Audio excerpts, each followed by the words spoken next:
दोस्तों आप लोग के बता दें खेसारी लाल यादव जी के big fan tattoo girl Soumya Pokhrel ने पवन सिंह के गाने पे सिर्फ एक रील वीडियो बना दिया तो बिल्कुल विरोधी नाचने लगे हैं दोस्तों जी। तो उसी पर हम बात करेंगे दोस्तों इस वीडियो में, तो वीडियो में बने रहें दोस्तों और वीडियो को पूरा देखिएगा।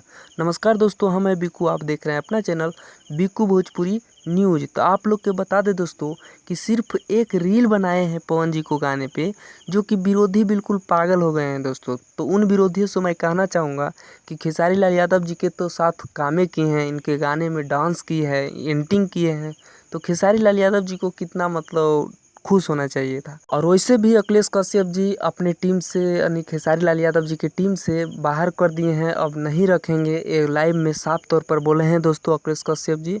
तो आप लोग के अपडेट कैसा लगा दोस्तों? अपडेट अच्छा लगा है तो वीडियो को ज़्यादा से ज़्यादा शेयर कीजिएगा, और खेसारी लाल यादव जी के सच्चे फैन है तो वीडियो को लाइक करके चैनल को सब्सक्राइब कर लीजिएगा, और उन विरोधियों तक इस वीडियो को जरूर भेजिएगा दोस्तों। धन्यवाद दोस्तों, फिर मिलेंगे अगले कोई बवाल खबर के साथ।